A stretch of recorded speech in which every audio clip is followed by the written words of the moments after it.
Testifica a tua lealdade e sangra sobre as mãos de teu vínculo.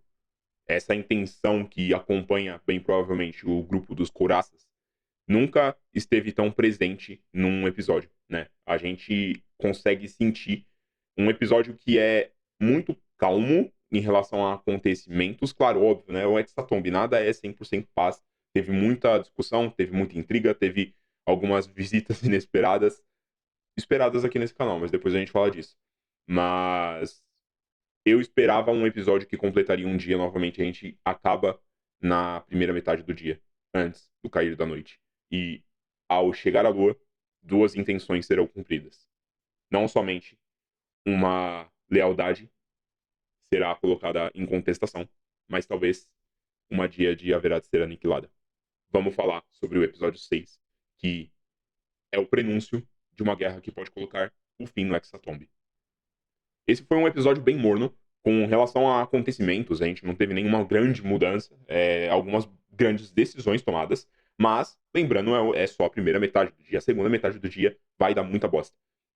A gente previu algumas coisas que aconteceriam, e todas as minhas previsões elas estavam relacionadas principalmente com relação ao conflito quando a gente fez a review do episódio 5. Eu vou manter elas aqui, talvez eu repita adicionando ou retirando algumas coisas, mas eu mantenho praticamente exatamente o que eu falei no último episódio, tá? No geral, a gente teve bastante roleplay. Infelizmente, dessa vez eu vou ter que comentar sobre roleplay. Tem acontecido uma coisa muito chata na comunidade. E é inevitável. Quando você tem um canal que você fala também sobre Ordem Paranormal, a gente tem que falar também sobre o que está sendo comentado. Até porque é assim que a internet funciona. Eu odeio ser uma pessoa polarizadora. Eu odeio ser uma pessoa que causa conflitos. Eu não gosto de entrar em conflitos, mas assim, quando a gente fala de RPG, a gente está falando de algo que eu vejo como minha missão defender com unhas e dentes quando eu vejo alguma coisa errada acontecendo. Tá? Então eu preciso falar sobre o que aconteceu, principalmente com relação ao conflito que tá rolando entre a galera e o roleplay dos personagens dentro da história. Se você ainda não é inscrito no canal, eu te convido a se inscrever. No final desse vídeo, não precisa assumir compromisso nenhum comigo. Eu, honestamente, não gosto de ficar pedindo essas coisas. Mas tem bastante coisa legal por vir aí. Temos uma teoria que vem logo em seguida, se der tudo certo. Meu cronograma de gravação tá meio corrido e tem muita coisa acontecendo nesse bagulho e eu não posso perder o timing. Então, em breve vai sair teoria bem forte, que pode também acrescentar com algumas previsões para esse próximo episódio, o fatídico episódio 7 de Ordem Paranormal. Então, sem mais delongas, vamos direto pro vídeo. O episódio inicia onde a gente finalizou o último com os coraças, especificamente no ponto de vista de Jai Labirinto, na base.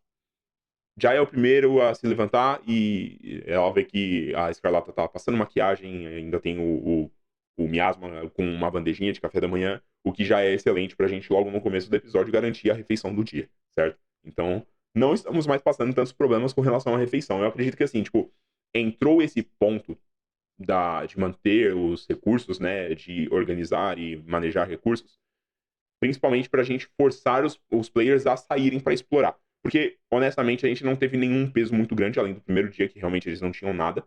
Mas eu enxergo com bons olhos que essa mecânica ela não tenha vindo exatamente para punir os jogadores, mas sim para aguçar ainda mais esse sentido de exploração, de querer buscar os bagulho ao redor. Mas faz sentido também que a gente consiga se manter. Principalmente levando em consideração que eles estão mantendo outras pessoas além deles. Ainda há necessidade de sair para buscar recursos. Então, eu enxergo com bons olhos como está essa gestão de recursos, pelo menos por enquanto. O labirinto desperta logo em seguida e a gente vê uma série de interações entre os personagens em que é muito clara a mudança da personalidade entre todos eles. E aqui entra exatamente um ponto que eu queria já começar a falar sobre, a gente vai costurando esse assunto ao longo do vídeo inteiro, mas que é exatamente o conflito de intenções. Eu acho que conflito de intenções é a frase que mais define o que aconteceu nesse episódio. E especificamente quando a gente está falando de Jai e Labirinto, é onde a gente teve o maior impacto nessa mudança. A gente vê um labirinto que era muito estoico, uma pessoa que era muito fechada, uma pessoa que não tinha muitas reações, né, quase apática, agora sorrindo, agora tendo reações mais explosivas. Alguém está falando mais alto do que quem estava interpretando esse corpo antes. Eu gostei muito, já adianto já de cara para não ter caô, tá? Eu gostei muito do roleplay de todo mundo no episódio, beleza? Eu gosto principalmente das decisões que a Bagi tá tomando com o Jai. A gente vê uma mudança já ali no momento em que Jai coloca a máscara, né? Coloca o capuz, no caso. Mas agora, principalmente depois desse despertar, a gente vê nuances de alguém que não estava lá. Mas, ao mesmo tempo, Alguém que já estava habitando, que já estava dando um pouquinho as caras, começa a aparecer. Alguém que já é familiar pra gente. Alguém que a gente viu no Natal Macabro. Eu vou falar sobre isso um pouquinho mais tarde, quando a gente chegar num ponto específico dessa história que vocês provavelmente já estão sabendo qual que é. Ela puxa o miasma com a corrente agora que vocês já pegaram e não tem mais nada na bandeja. Eu Ele seguro vem um sendo pouco. arrastado. Eu seguro um pouco o Jai pra trás. Jai. Eu lembro. Eu tenho um braço, Jai. Você tem 2. Não, E eles são meu braço esquerdo. habilidosos. Eu não tenho braço esquerdo. Não, você tem. Você sempre teve. Não, eu não tenho. Ah, o outro. Eu me lembro. Mas agora você tem. Sim, mas, Aproveita. você também não lembra? O que... Não. O que a gente fez ontem me lembrou de muitas coisas. Você tá um pouco safado, posso dizer. Tanto ontem quanto hoje. A máscara. Não sei, aliviou um peso, parece. E à noite. Mas- Nossa, como é bom dormir, né? Você lembrou de alguma coisa além disso? Ah, lembrei. No caminho, a gente pode conversar melhor. Claro. Eu dou uns passos pra fora da cama. Você vai pra fora do Aham. quarto. Scarlata, Oi? eu acho que... Eu... me encontrei mais um pouco. Meio safado eu. Olha ele. Eles começam, então, fazendo as interações com a Escarlata, tem todo aquele romancezinho, pá, afinal todo mundo fodeu, tá todo mundo feliz. E eles se alimentam, fazem todas as paradas deles, a Ana chega pra poder levar eles de volta pra base e eles vão até a garagem do Tispo. Esse momento do Tispo roncando me arrancou umas ótimas risadas, eu gostei pra caralho da referência. Mas o momento em que o Labirinto começa a olhar ao redor e ele encontra aquele calendário, aquilo me deu um estalo. Então vamos falar sobre esse calendário. Primeiro documento, e não tem outro, tá? Tem tipo uma outra folhinha que a gente vai falar depois, mas não vamos usar muito painel de novo nesse episódio, beleza? Bom, a gente vê um calendário, calendário da Autopeças Makita. Ele é um calendário bem sujinho, bem judiado no mês de janeiro, também iniciozinho do ano, né? A gente vê que tem 2 dias ali marcados e uma série de informações sobre o calendário do ano lunar. Então, o que é interessante aqui, a gente já consegue posicionar mais ou menos, pela posição de dias e pela posição da Lua, a gente consegue pontuar que ano é esse, apesar disso aqui estar marcado. E esse aqui é o ano de 2018, beleza? Eu puxei no calendário lunar, eu, por acaso, acabo sempre acompanhando o ano lunar, eu já tinha baixado isso aí já de uma cota. E tá lá, certinho, o período de lua cheia no dia 16, a gente tá para chegar num hexatombe. Então, dia 8, dia 9 foram os 2 primeiros dias, provavelmente, daqui desse hexatombe. O que me pega bastante, olhando essas paradas aqui, é que, porra, a gente tá, então, num período, e eu já vou falar porque que tá afirmando ser um hexatombe, tá? Mas assim, só de olhar isso aqui, a gente consegue entender que faz 5 anos. O que, de certa forma, acabaria batendo com algumas outras informações que a gente tem, como, por exemplo, aquele calendário lá que a gente viu na postagem, né, da divulgação das equipes, quando a gente colocou as intenções, aquelas paradas todas, a gente tinha especificamente o jornal do ano de 1923. Se a gente considerar que o hexatombe acontece de 5 em 5 anos, ele acaba acontecendo em todo ano que tem fim 3 e tem fim 8. Então bateria certinho, né? 2023, 2018, etc, etc, até 1923. O que bate também com algumas das coisas ali daqueles períodos que a gente estava imaginando. Eu lembro de ter visto alguma coisa no Twitter, talvez tenha sido o Ray, que fala especificamente sobre essa parada de talvez o hexatombe acontecer de 5 em 5 anos ou em algum período específico. Eu acabei nem falando muito sobre isso porque já tinha bastante gente falando sobre. Mas é o que eu também imagino, óbvio, né? Hexatombes acontecendo constantemente, e principalmente sendo um ritual que talvez seja um ritual de passagem, ele tem que ter restrições, né? A gente sabe que quanto mais restrições, isso aparece talvez até facilita o entendimento para quem assistiu Jujutsu, ou para quem leu Jujutsu, que seja, ou até o próprio Hunter x Hunter. Restrições, quando a gente fala de ocultismo como um todo, geralmente elas acompanham benefícios extras, né? Então, quanto maior o que você quer alcançar, quanto mais grandioso aquilo que se quer alcançar, mais as restrições que necessitam ser feitas, né? Então, pode ser que seja aí essa parada. O que eu tô vendo aqui, especificamente, é que esse ano de 2018, com certeza, é um ano que fracassou, porque se tivesse dado certo algum hexatombe tão próximo, a gente saberia, né? E o que a gente tem no ano de 2018? Especificamente é o ano que começa o Projeto Santo Berço, que a Eva Van Gloss vai lá pra Rei Vaga, depois ela volta, e ela começa a fazer todas as pesquisas. É o ano em que, por exemplo, começam a fazer os testes na Ingrid Volkomen, que é a mãe da Agatha.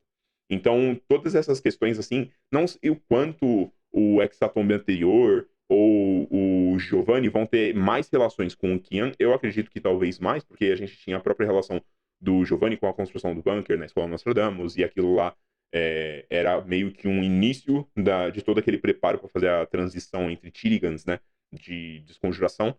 Então, não sei, cara, isso tudo me pega bastante. Eu ainda tenho que botar um pouco mais de tempo para poder refletir sobre, mas não sei. Me pega bastante. Eu acho que a gente ainda vai ter algumas ligações, sim, com os scriptas, e com certeza quem vai trazer essas relações entre esse período, a relação do Giovanni com a própria desconjuração ou com o próprio Kian, vai ser o Henry. O Henry é o denominador comum para todos esses períodos aí. Além disso, a gente tem um bilhete aqui. Eu vou ler exatamente o que está nesse bilhete, beleza? Eu não sei quem mais está vivo. Esses bundas moles trouxeram armas de guerra para dentro do ritual. Meus parceiros estão todos mortos. Eu sei disso. Não dá para fugir. Ele não deixa. Converter esse ferro velho numa fortaleza foi uma grande sacada, mas agora essa proteção toda pode ser inútil. Tem algo dentro de mim. Nesse trecho aqui, a gente já percebe, né? As pessoas foram preparadas exatamente como os próprios couraças foram, né? Já no esquema para poder enfrentar as pessoas, tudo. E é engraçado que, novamente, parece que dentro do ferro velho ficam pessoas mecânicas, né? Com o Tispa agora trampando no ferro velho, e essas pessoas, ou pelo menos quem estava com esse calendário da Autopeças Makita.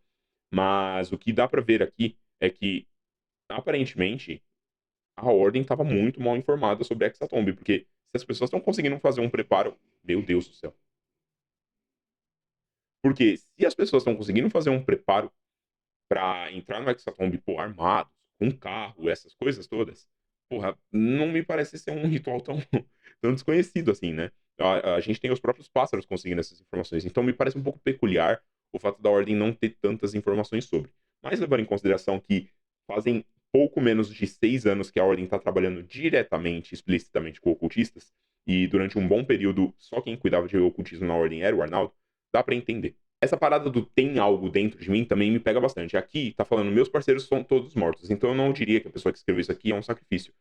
Mas será que essa pessoa se tornou um sacrifício? Faria sentido, porque ela tá sentindo algo dentro de mim, e a gente sabe que, pelo menos é o que a gente assume dentro deste canal como verdade, tá? Até que seja dito o contrário. Os estigmas e a relíquia de sangue, né? O diabo, ele age como um parasita dentro das pessoas. Então esse algo dentro de mim provavelmente é o parasita com a intenção de sangue. Então, pode ser que essa pessoa tenha se tornado um sacrifício aí no meio dessa parada. Beleza? Me sinto tão fraco. Esse lugar, eu não sei. A cada dia me sinto mais e mais drenado. Ainda tenho um pouco das rações que guardamos na oficina, mas essa fome não passa. Parece que tem um buraco na barriga. E o que tá acontecendo com a minha pele? Aqui a gente vê de novo que parece que tá tendo uma modificação com essa pessoa, né? O que tá acontecendo com a minha pele? Será? Bro, pensei numa parada agora. É... Nossa, gente, momento de realização. O que tá acontecendo com a minha pele? A única pessoa que a gente viu com escaras na pele é o Miasma, né? Será que o Miasma é a pessoa que escreveu isso aqui? E aí, por isso, os couraças têm tanto conhecimento sobre o Hexatomb? Eles já foram com um sacrifício conhecido?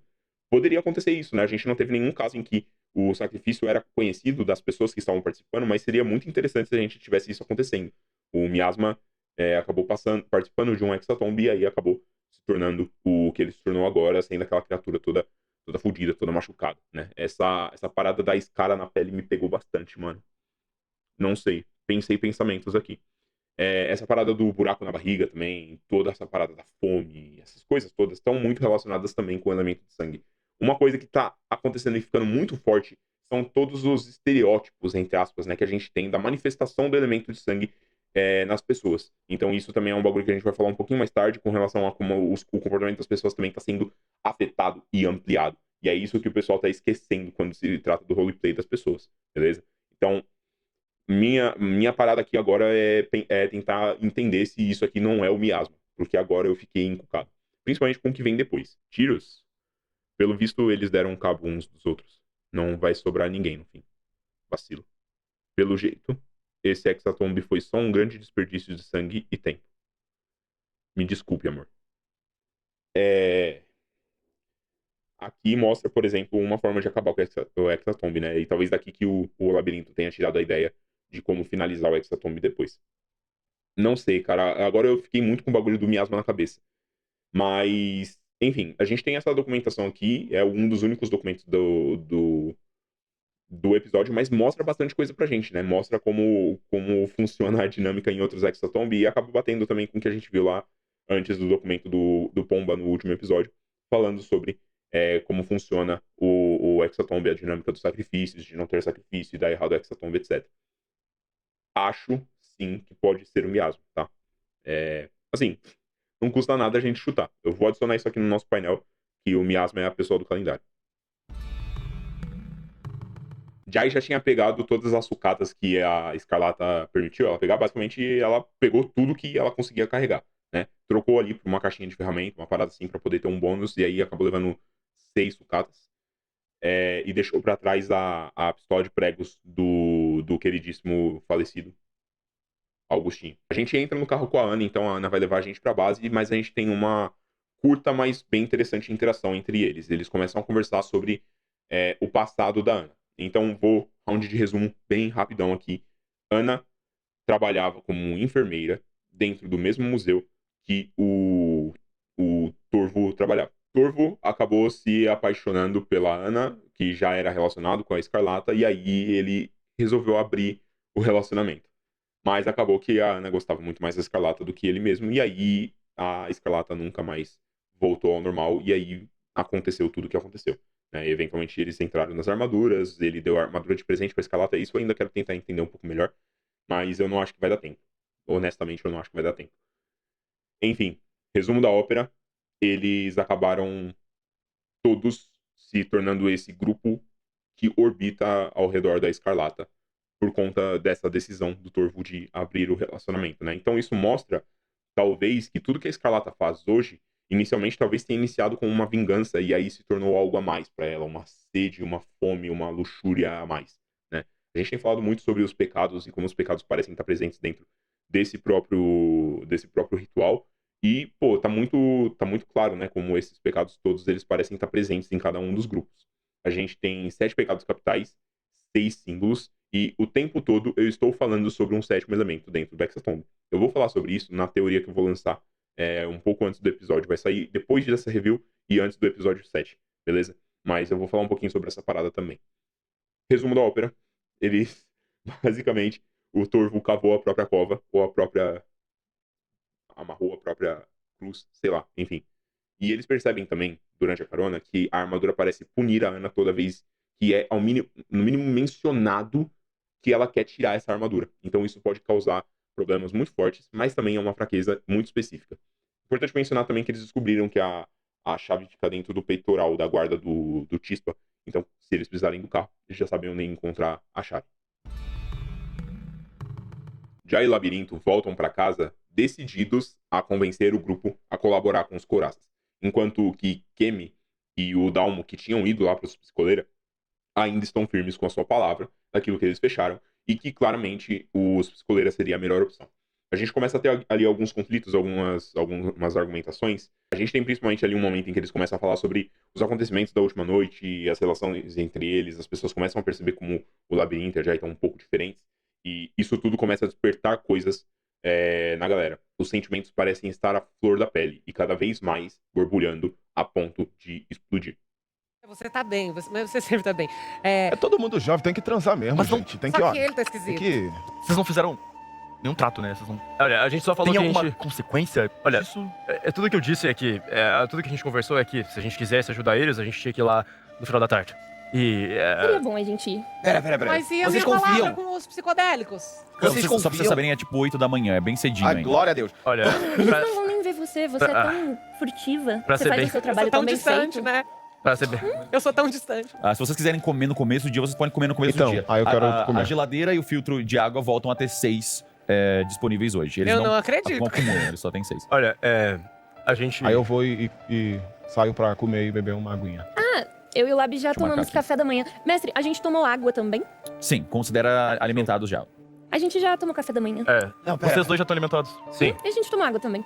Isso tá bom demais pra ser verdade. Vocês Olha, saem, eu vou vocês dizer. voltam bem, vocês vocês dormem bem, vocês tomam café bem, e agora vocês querem levar a gente pra lá. Isso é óbvio que é uma armadilha. Olha, eu vou dizer. Depois de algumas discussões, a gente chega num ponto em que o Aguiar decide ir comer a porção da Jai do labirinto, já que eles comeram lá na Escarlata e ele não queria ficar pra trás. Ele vai, começa a comer e começa a gerar toda uma discussão. O Henry fez um cálculo errado, achando que ficaria sem comida, mas a reclamação dele é completamente válida, porque foi uma decisão única e exclusiva do Aguiar. O Aguiar foi egoísta naquele momento e ele estava na razão dele naquele momento de discutir. Mas a situação toda foi escalando a ponto em que Jai entra num conflito corporal com Henry. Já que meus dois amigos comeram, eu vou ir até a geladeira e eu vou comer a comida que era pra ser de Jai, do labirinto, a minha, e eu vou tomar 3 águas também. Vocês veem que o Aguiar vai na geladeira e começa a pegar uma caralhada de coisa e eu trazer puxo a minha faca e vou pra cima dele. Só pra... Aguiar, Quê? eu tô com muita Ei, fome. sacrifício? Seguinte, Eu olho pro Aguiar. Aguiar, você acha mesmo que é bom você cumprir uma das intenções? Henry, eu tô muito fudido. Mas e aí? Eu não bebi!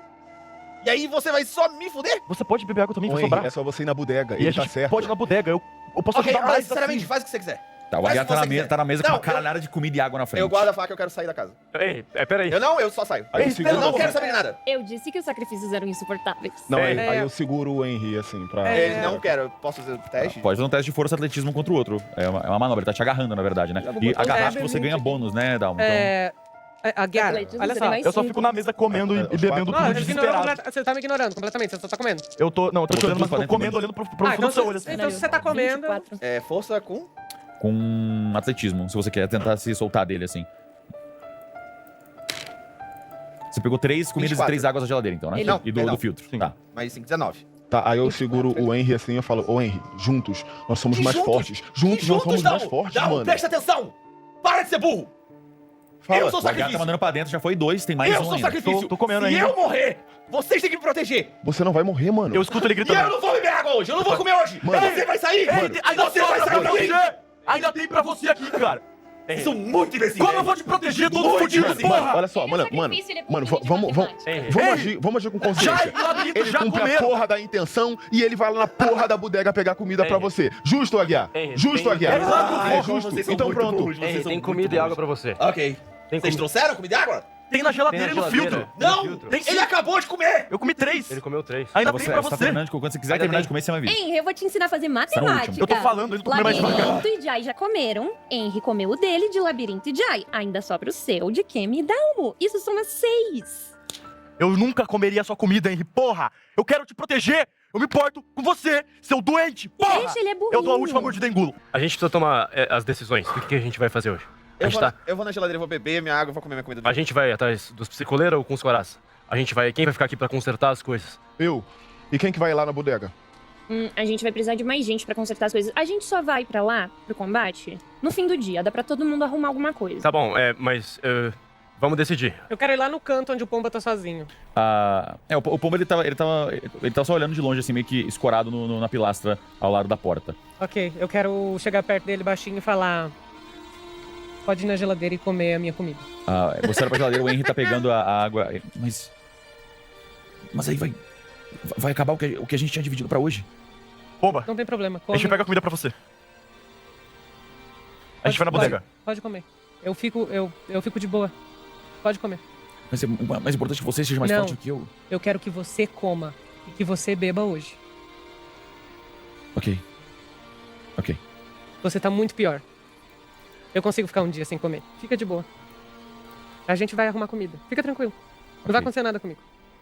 Eu vou comer daqui a pouco. E o Eu Henry tá voltando como minha com as comida, com a beleza. minha bebida, eu passo Voltando na... aqui. Boa matemática! Pergunta pra quem se ela vai comer. Idiota! Henry, a Olha. gente vai buscar mais comida. Você me chamou do quê, meu amor? Idiota! Você é idiota! Gente, olha só. Gente, Mestre. galera. Eu marquei essa zona inteira como uma zona de sussurros. Sim, tudo tá marcado com X. Então, você eu tem posso vantagens. entrar em furtividade sem ter feito nenhuma... Mesmo tendo discutido com o Henry. Ok.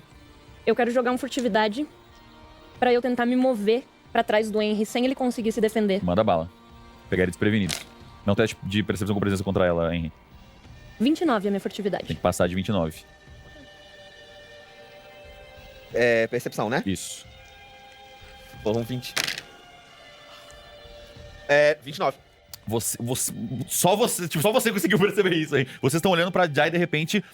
Eu me movimento muito rápido. Eu tava na sua frente, eu movimento muito rápido pra trás de você. E, logicamente, tentando fazer isso mais rápido do que você. Pra encostar o punhal no seu pescoço. Enquanto... Mas você se virou. Não, eu abaixo. Eu quero tá. só agachar.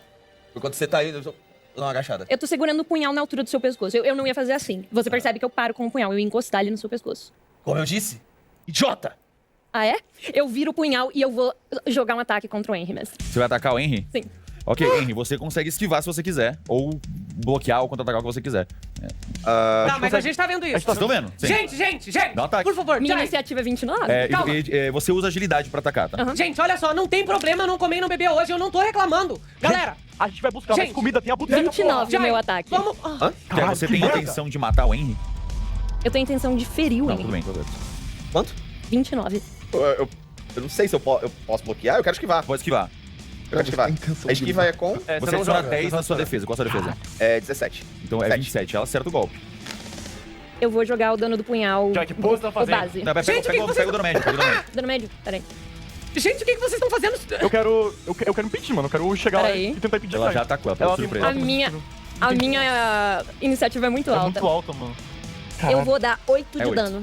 Eu vou, Henry, você descreve pra mim. eu vou enfiar o punhal nas suas costas, em cima da marca onde tá a marca do sacrifício. E eu vou, tipo, enfiar assim no seu sacrifício, da marca, né? Do estigma. E com o punhal cravado, eu vou olhar pro seu rosto, que você tava meio que olhando pra mim, assim, só que de costas, né? Você abaixou. E eu vou falar: cala a boca, cachorrinho. Você não é ninguém. E eu puxo o punhal. Eu quero olhar pra Guiar. Gostou? Vocês gostaram disso, né? Que porra é essa, Jai? Que merda é você? Você não... Vocês todos são os idiotas! Eu limpo assim o punhal. Jai, A ordem tá muito Gente, boa! não precisa. Gente, não precisa disso, pelo amor de Deus. Você quer outro, meu amor? Pergunta pra sua equipe. Gente, caralho!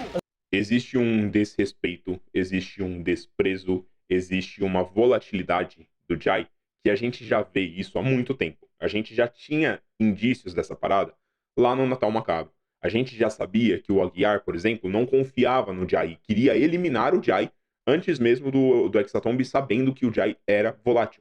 O Jai era uma pessoa quebrada. O Jai era uma pessoa que não tinha controle de si mesmo, porque ele era muito impulsivo. Ele ia atrás das suas vingancinhas. E a partir do momento em que ele se sentiu superior, talvez até mesmo por tá ali num ambiente em que... Acabou de sair do ambiente em que a Escarlata tá sob controle de tudo, ele talvez tenha até pensado que ele poderia também assumir o controle desse sacrifício, né? Mas, ao mesmo tempo, a gente começa a perceber, e ao longo do episódio a gente vai descobrindo, que não é somente o Jai que tá falando. Na verdade, nenhum deles é mais um só.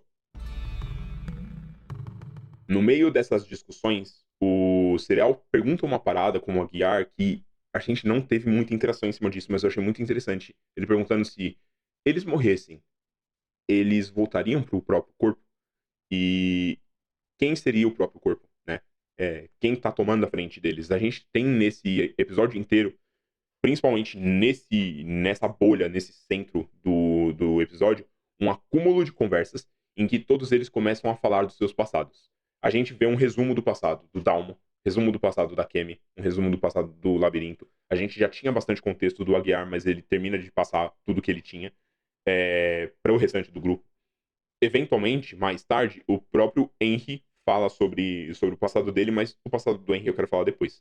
Só que assim, todas essas pessoas parecem meio quebradas. Jai não fala nada, mas eventualmente ele comenta que ele trabalhava num lugar onde as pessoas morriam. Trabalhava numa enfermaria de pessoas em situação de pré-morte, né? Pessoas que não poderiam mais ser salvas. E é exatamente essa pessoa que é talvez insegura de si, essa pessoa que se sentiu impotente em diversos outros momentos e agora se sente empoderado por um corpo físico muito forte. E a gente já teve uma menção antes do Jai, ou da pessoa no corpo do Jai, falando que talvez não tenha interesse de voltar para o seu corpo, porque agora está no corpo, além de tudo, de uma pessoa capaz. Talvez essa pessoa esteja finalmente sentindo que pode fazer algo. E aí, por isso, todas as intenções, todas as suas motivações e todos os seus sentimentos estão à flor da pele. O sangue potencializa tudo isso. E essa pessoa acaba ali, por um certo momento, achando de bom tom atacar o Wayne. Não acho que foi uma boa decisão do Jai. Acho que foi um excelente roleplay da Bagi. E é isso que precisa ser diferenciado, tá ligado? A gente tem um monte de decisões no meio dessa parada toda que afetam os personagens, tá ligado? E que afetam os jogadores, dependendo da reação que a gente tem. Mesmo que os episódios sejam gravados, estejam, sei lá, 3 semanas à frente, qualquer reação vai causar um desconforto. E aí essas pessoas que estão gravando episódios lá na frente talvez sejam afetadas por isso. A gente já teve um monte de casos dessa parada de ordem paranormal, do chat ou na época que era em live, ou até da rapaziada no Twitter, causando BO. E, mano, causando não somente problemas entre si, tá ligado? Tipo, um bando de adolescentes discutindo, também um problema muito chato de os próprios players se sentirem incomodados, tá ligado? Então, assim, é necessário uma revisão aí de como a gente tá separando as coisas. O que você está assistindo é uma série. Existe uma produção, existe todo um bagulho, mas diferente de qualquer série de streaming que você assiste, isso aqui é uma parada de improviso. Quando a gente fala de improviso, as pessoas precisam estar dentro de si, tá ligado? Sem influência externa, para que elas possam fazer o melhor que elas querem. E assim, exatamente o sentido do RPG é que a sua individualidade possa brilhar no coletivo, certo? Mesmo que você ache boas decisões causar conflitos. E desde que isso seja de acordo para quem está na mesa, que você se foda se você está assistindo e não gostou. É só não assistir se você não quiser. Ou o que você pode fazer é mantenha-se em silêncio, entenda que você não gosta daquele personagem. E não que você não gosta daquele jogador e de como aquele jogador está fazendo aquelas coisas. E tá tudo bem, mano. Tá ligado? Só que ficar bosteando pela internet, falando um monte de grosa pra gente que não tem nem a ver com o que você tá reclamando, que são frustrações suas, talvez de perspectivas que você criou pra um personagem na sua cabeça, aí, mano, é um problema único e individual teu, tá ligado? Jai sempre foi isso. Sempre foi isso. Essa foi a primeira vez que a gente viu o Jai 100%. Eu sinto isso, tá? Porque a gente viu no Natal Macabro exatamente essa pessoa. A gente viu indicações diretas dessa pessoa. Jai é uma pessoa ruim. Todos eles são pessoas ruins. E vocês estão contabilizando, tá ligado? Tipo, valores que não se encaixam naquele personagem. E é exatamente o que a própria Badir falou. Você não leu a ficha de background dela. Essas pessoas que trabalham na Ordem talvez não sejam boas pessoas. Sabe por quê? Porque ninguém que trabalha na Ordem é uma pessoa 100% idônea. A gente tem uma falsa impressão de que todo mundo que trabalha na Ordem é herói. Rapaziada, eles executam pessoas passando por cima da justiça. Eles são pessoas que sequestram outras pessoas, realizam rituais em outras pessoas, às vezes até mesmo sem essas pessoas terem consentimento, tá ligado? E eu não vou... Mano, aqui é só o básico do básico do básico. É só vocês lembrarem, por exemplo, do massacre em Carpazinha que a rapaziada causou no Santo Berço. Foram centenas de pessoas que morreram, tá ligado? Um monte de gente morreu por causa da Ordem, por causa de um capricho da Ordem. Está se combatendo o paranormal, tudo bem? Como eu posso combater o paranormal reduzindo o dano? Isso não é levado em consideração. Tanto que existem vários casos em que a Ordem simplesmente deixa uma bagunça para trás. E a gente viu, em outros momentos, isso rebatendo para eles. A gente viu exatamente isso acontecendo no primeiro episódio 0, no caso da Calamidade. Quando rastros do que o Arnaldo fez, lutando contra o Juan Davo, inclusive, né, já se liga direto com essa temporada, ainda tinha resquícios do que ele fez. O jeito que o Arnaldo lidou com todas as crianças no orfanato Santa Menefreda foi o que fez o desastre de Santa Menefreda acontecer. Foi sendo imprudente que a Ordem permitiu que o Kian cumprisse com seu plano, tá ligado? Então, assim, rapaziada, a Ordem não é feita de mocinhos. Essa história não é uma história sobre heróis. Óbvio, a gente tem atos heróicos, a gente tem comportamentos heróicos. O Kaiser é literalmente um herói incorporado dentro da série, como o End of the Night. Mas nem por isso ele é 100% idôneo. Parece que vocês... não sei, né? É difícil eu falar, parece que vocês nasceram ontem e começaram a acompanhar os bagulho ontem. Porque pode ser. E aí, nesse caso, tudo bem. Agora, sim, precisa-se de maturidade pra saber separar o que é uma história e o que é uma pessoa, tá ligado? Ataques pessoais pra quem tá jogando, parça, é ridículo. É muito infantil. É muito infantil. E é compreensível também, porque é a média de idade do público do Selbit. Mas, assim, chega um momento em que não simplesmente dá pra você ficar ignorando um monte de adolescente te xingando, porque isso eventualmente pode afetar a sua imagem, e quando você trabalha com a sua imagem, você precisa manter ela limpa, tá ligado? Então, assim, você pode interpretar personagens que não são idôneos, mas você tem que se manter idôneos, porque isso pode consequenciar em algo que poderia ser uma perca de um contrato, tá ligado? Esse tipo de comportamentos causaram diversos afastamentos de ordem paranormal. Esse tipo de comportamento dessas pessoas influenciaram também afastamento de pessoas que eram muito importantes para a história. Talvez a perda permanente de personagens que a gente amava, tá ligado? Então, assim, precisa de muita ponderação, tá ligado? Muita reflexão em como a gente tá enxergando essa história. como um todo, tá ligado? Como a gente consome conteúdo como um todo. Eu entendo, é apaixonante a Ordem Paranormal. Eu amo a Ordem Paranormal, eu gosto muito dessa parada, tá ligado? A um nível muito pessoal. Não é porque eu tenho hoje um canal que eu eventualmente falo de Ordem Paranormal, tá ligado? Eu sou apaixonado por essa parada já de muito tempo. Nem por isso eu estou no direito de criticar simplesmente as pessoas no CPF, tá ligado? Pelo que elas fazem no roleplay. Tem que saber separar o bagulho. Se fosse o caso da pessoa dar uma de Jack no meio da história, tá ligado? Ou de, mano, começar a ser esquisito mesmo. Aí, firmeza. Aí eu concordo pra caralho, tem que esculachar mesmo. Mas não é o caso, mano. Tá ligado? Começaram a apontar os dedos no bagulho de tipo, a Bagi pesou o clima, e aí fodeu, eu combastei e não sei o que. Mano, os dois são parça. Tá ligado? No final do episódio, o Jai e o Henry fizeram as pazes, entre aspas, tá ligado? Então assim, mano, para de ser esquisito. Caralho, mano. Enfim, eu espero que seja a última vez que eu me estresso com rede social pra poder vir falar aqui. Eu espero nunca mais precisar falar sobre isso, mas eu preciso muito falar, porque se você está assistindo esse canal e você tem esse tipo de comportamento, eu espero de verdade que você mude como você está agindo. Que você reflita, pelo menos, sobre como você está agindo. E se for o caso de não mudar, por favor, saia daqui, tá? Esse conteúdo não é pra você, eu não gosto desse tipo de comportamento e eu não quero essas pessoas por aqui, beleza? Do contrário, vamos continuar a porra da review. Tem muita coisa pra acontecer e o bagulho é rock. A gente sai desse momento de conflito muito forte pra um momento muito emocional, né? A gente tava falando lá sobre como as personalidades pareciam estar aparecendo. Eu não vou colocar aqui os trechos de todos os personagens contando os seus backgrounds, mas assim, a gente tem um resumão, né? O Dalmo, ele matou o próprio pai, que todos eles têm um início com... A maior parte, na verdade, né? Tem um início aí com parentes ocultistas. O que me pareceu muito legal é que a gente tem ligações entre alguns deles que acabam fazendo essas linhas que interconectam todos, né? O Dalmo e o Aguiar, por exemplo, tinha pais que eram ocultistas, né? O Labirinto, ele tem essa aversão ao Veríssimo, ele foi um usuário de droga, mas o Dalmo também foi um usuário de droga, tá ligado? O Dalmo, ele virou um militar, e aí ele começou a servir o tenente dele, eventualmente ele foi pros bagulhos de briga. E um bagulho muito interessante que ele fala no meio do bagulho é que ele reconheceu a pessoa que está dentro do Dalmo, viu o Dalmo na arena, tá ligado? Ele viu o filho da puta do Nando, aquele moleque desprezível do caralho, tá ligado? Os bagulho que ele faz é bizarro, mano. Tipo, os bagulho que o Dalmo fala, esse tipo de comportamento é o comportamento que tem que ser escorraçado, tá ligado? Esse é um tipo de pessoa que é desprezível. E aí, mano, quando ele fala essa parada, me pegou muito, porque eu falei, mano, será que eventualmente todos esses personagens acabaram já tendo contato com algum desses assassinos? Seria muito foda, tá ligado? Porque o personagem que era militar, virou um mercenário, né? Na mão do Dalmo, no corpo do Dalmo, acabou encontrando com ele. Então, será, né? Poderia até talvez fazer um sentido. A gente tem uma introdução ali também do background da Cammy. Eu chorei, acho que umas 3 vezes só nessa cena toda. De todos eles falando dos seus backgrounds, tá ligado? Foi um bagulho que me emocionou bastante. A Cammy fala lá da perda da filha dela. Ela acabou entrando num momento de vulnerabilidade, abaixou a guarda, deixou um ocultista entrar na vida dela. E esse filho da puta matou a filha dela. E começou a virar mó bololô. Mas, no fim, todas essas pessoas são pessoas quebradas que encontraram na Ordem talvez alguma forma de lutar, uma forma de tentar fazer algo a mais, né?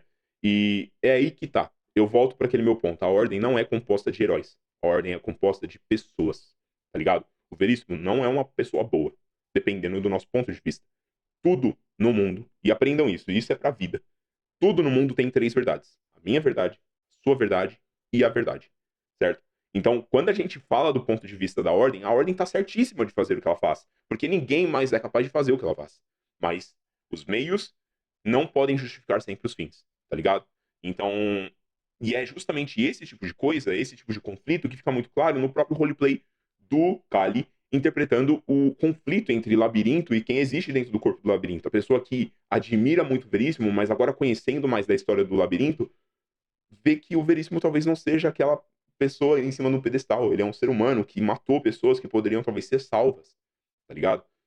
A discussão é muito mais profunda do que essas discussões rasas sobre gostar ou não do roleplay da pessoa, tá ligado?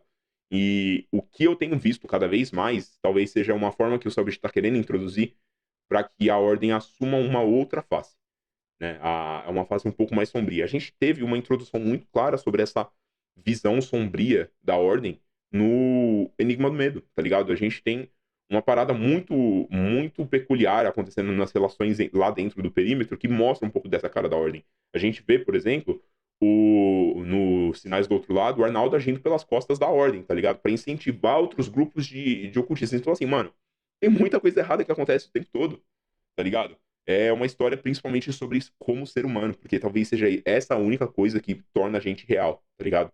A gente tem falhas, a gente tem um monte de coisa que transforma a nossa realidade em algo palpável, tá ligado? Porque se as coisas fossem pra se limitar e encaixar dentro de uma única caixa, não faria sentido, né? Assim como os elementos impossíveis se repelem e eles só se conectam dentro das intersecções nos sinos, tá ligado? A gente é a intersecção de tudo o que existe. Então nós temos tudo que é bom e tudo que é ruim também. A gente tem um potencial pra tudo. É só parar pra pensar que o outro lado não vem pra realidade de forma fácil. O paranormal não vem pra realidade de forma fácil. Por quê? Porque a maior parte das vezes a gente tem que cometer atrocidades pro paranormal vir pra cá. E somos nós os responsáveis por isso, tá ligado? Então nós temos o potencial pra fazer tudo, pra ser bom ou pra ser ruim. O yin e yang é onipresente, tá ligado? Então essa é a minha parada. A rapaziada falou que gosta de eu falando dessas paradas de ocultismo, simbologia, essas coisas. Então tá aí, ó, receba. Enfim. Eu tô de saco cheio de dar discussão, mano. Eu não gosto de ficar dando palestrinha, não. Vambora pra essa porra. Porque agora a gente vai falar sobre uma nova separação de um grupo já fragmentado.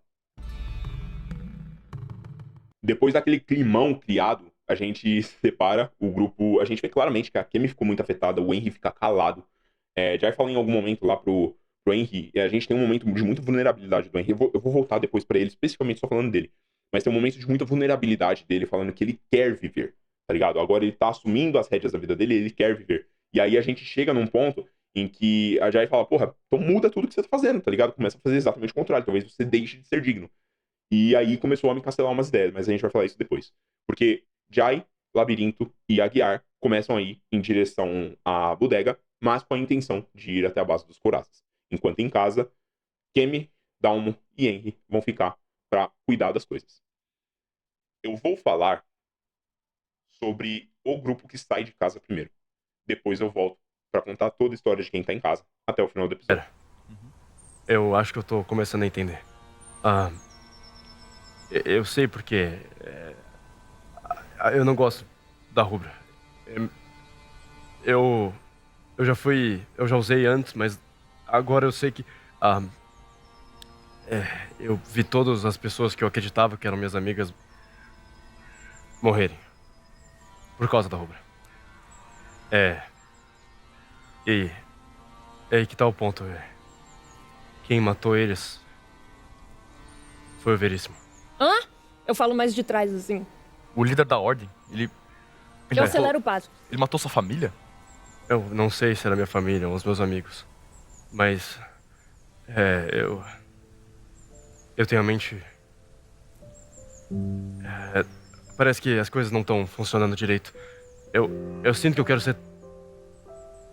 Eu admiro o que ele faz pelas pessoas da ordem. Mas, por outro lado, eu odeio de saber que tudo que ele fez, ele matou pessoas que poderiam ter sobrevivido. Eu seguro o rosto dele com uma mão assim de um lado, puxo ele perto, boto minha testa na testa dele e falo... Quando eu era criança, e tava sendo afogado, esfaqueado,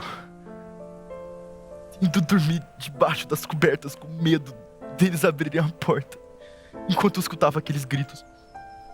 O Veríssimo não tava lá, a ordem não tava lá.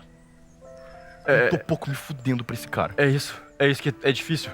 Eu não sei se eu quero ser que nem ele. Eu não me importo ou se eu com quero ele. matar ele. A única coisa que eu me importo é pelo que ele luta. Pra que não aconteça o que aconteceu comigo, você com outras pessoas. Ele falhou com a gente. O que a gente pode fazer com isso é não falhar com outras pessoas. Eu quero... Mas... Eu não... cara, eu tô fazendo...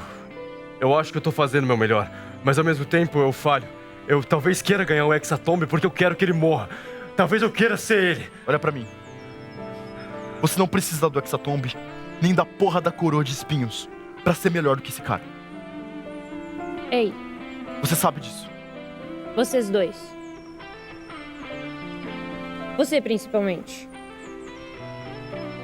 Você não acha que ganhar o Hexatomb pode resolver muitos problemas? Com certeza. Mas Mas eu acho que ao mesmo tempo pode ser fugir deles. E se a gente ganhasse o Hexatomb pro bem? As pessoas que estão aqui tentando ganhar o Hexatomb querem algo ruim. E se a gente quisesse algo bom? Mas Mas você leu aquele papel? Qual? O que tinha... a gente As coisas que estaria... o Pomba descobriu sobre o Hexatomb. Jai, a gente estaria deixando as pessoas morrerem. A gente estaria fazendo o que você disse. Mas e se a gente não conseguir parar? Eu não tô dizendo pra gente matar a gente. Eu tô dizendo... E se a gente chegar até o final e não tiver outra opção? E se a gente estiver em 6 pessoas? Só se não tiver outra opção. Mas Eu não quero que a gente tenha que matar o Henry. Ele é mais um de nós. Eu não acho que a gente vai ter que matar o Henry em nenhum momento. eu acho que se Eu a acho gente que chegar se na a gente última chegar- noite, É. ele morre sozinho. Eu queria descobrir um jeito de parar, mas... Eu já sei um jeito de parar, mas... eu tenho uma ideia pra esse final. Se... Por que você não falou isso antes, Não. lá dentro, com todo mundo? É porque eu pensei nisso agora. Se a gente chegar no final só nós 6... o sacrifício teria que morrer. Mas se um de nós morrer no lugar dele, a gente tem 5 pessoas. E o Hexatomb não pode acontecer. É. Importante. Mas e o fracasso não mataria todos nós? A gente não sabe o que acontece quando esse ritual fracassa. No caminho pra bodega, a gente tem exatamente um momento em que a galera começa a interagir, falando sobre o que a mais aprendeu sobre sua vida anterior e sobre as outras perspectivas que eles tinham das coisas como acontecendo. Mas o que mais interessa pra gente é o momento em que a gente começa a ter conflitos de aí falando, porra, talvez a gente tenha que cumprir o bagulho, tá ligado? Talvez eu queira cumprir o Hexatomb, porque talvez eu possa mudar as coisas com o meu desejo. E é exatamente essa tentação, essa discórdia que o filho da puta do diabo tá esperando desse bagulho. Então, mano, vai ser muito, muito, muito foda. E é da hora como Jai e Labirinto conseguiram incorporar muito bem dentro do seu roleplay. Tanto que eu tô falando de Jai e Labirinto, não Kali e Vagina. A parada também da Escarlata ter afetado a cabeça deles. Em nenhum momento ninguém pega que a Escarlata tá sob o controle deles.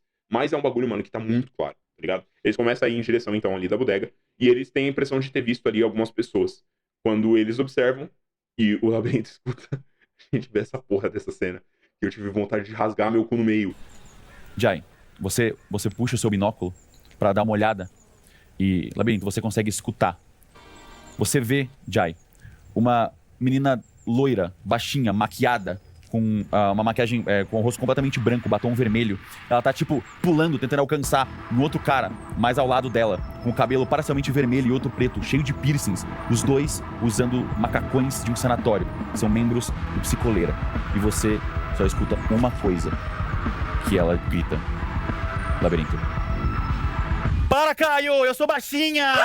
Eu apostaria qualquer coisa, menos assim de ser uma Pick Me Girl.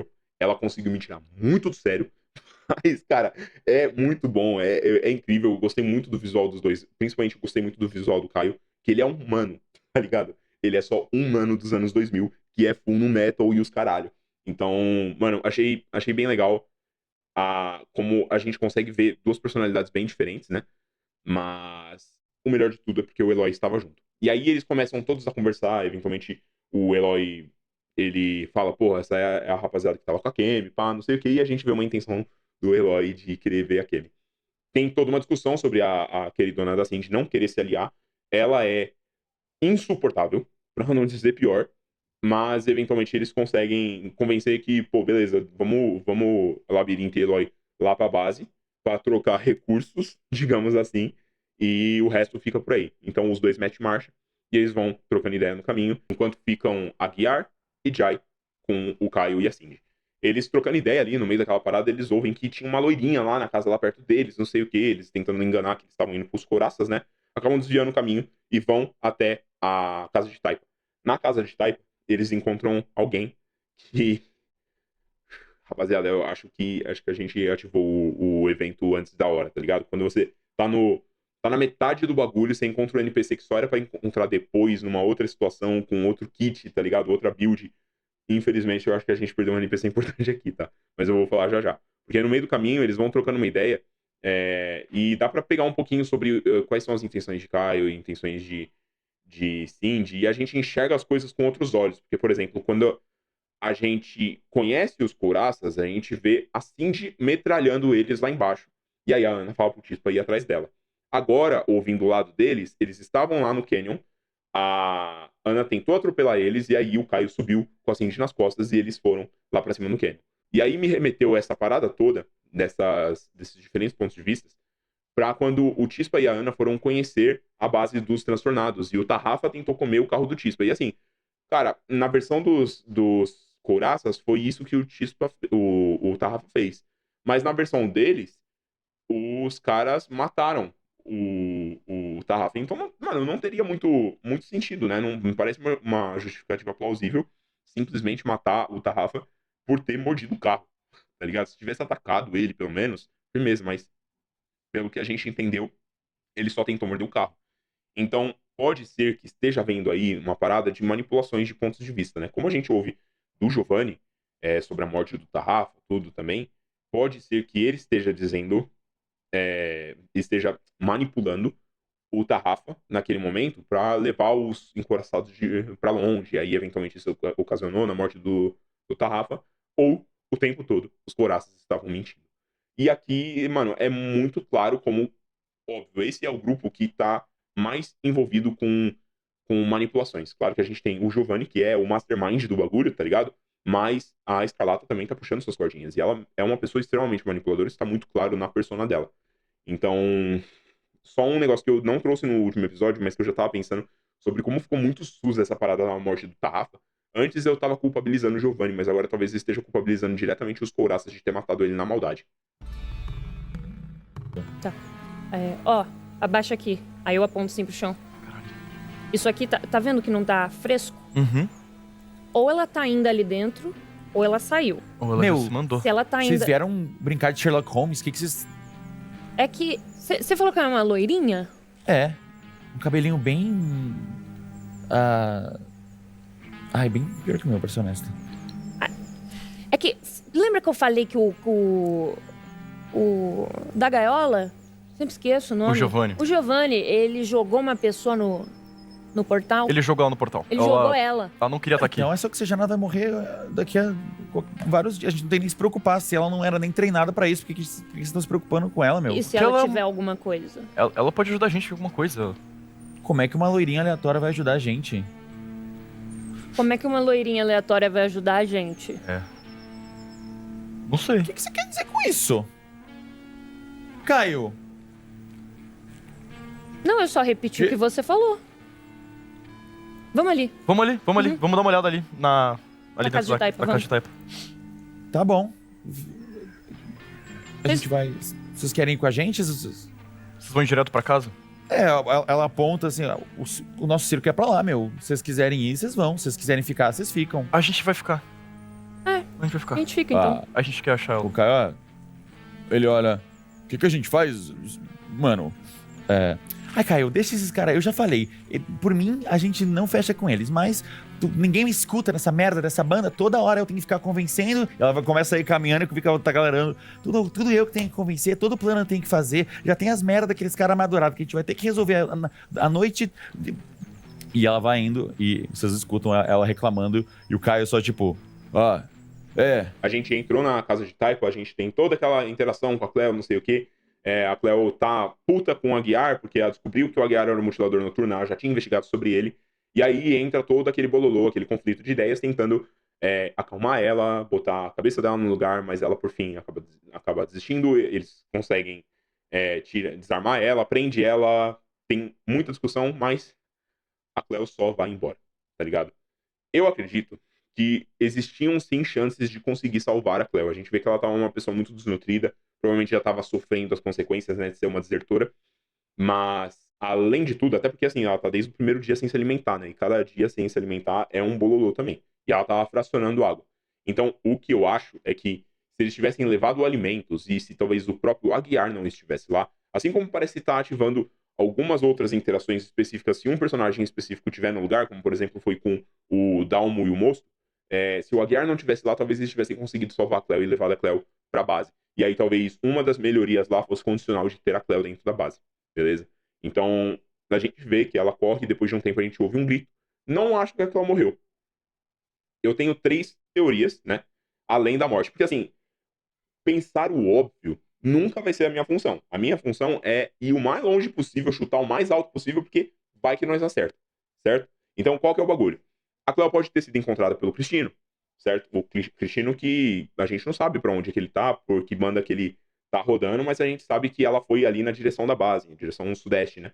Então pode ser que ela tenha caído nas mãos do Cristino, o Cristino pegou ela e talvez tenha salvado ela, ou sei lá, vai usar ela de isca pro Kimbungo de novo, foda-se. O próprio Kimbungo pode ter pego ela, que é a teoria da morte, né? Então não vou apostar nisso. Eu acho que talvez o Giovanni possa ter sequestrado ela, porque naquela mesma direção do sudeste também tá a base do Giovanni. E a gente não foi ali ainda, tá ligado? Mano, o Giovanni tava lotado de recurso, parça. É só passar lá no bagulho e pegar os bagulhos dele, mano. Tá ligado? Tá se perdendo oportunidades aí. Então eu acredito que, assim, talvez possa ser ali o Giovanni que sequestrou a Cleo. No fim das contas, eu tinha dito lá no outro episódio que o Giovanni estaria com a Cleo desde o começo. A gente errou nessa parte, mas pode ser que agora ele tenha sequestrado a Cleo. E aí ela vai estar com ele. Minha terceira opinião é que talvez a Cleo esteja com os vampiros. A gente vai falar sobre os vampiros daqui a pouco. Você vai investigar. Sim, eu quero fazer uma investigação. Na hora que você entra,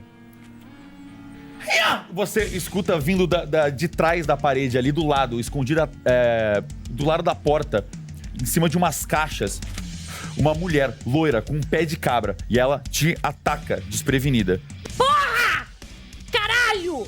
Cleo! Ela aponta e você vê que ela tem uma pistola na mão. Cleo! Cleo, sou eu! Que merda! Para, porra! Que merda é essa? Cleo!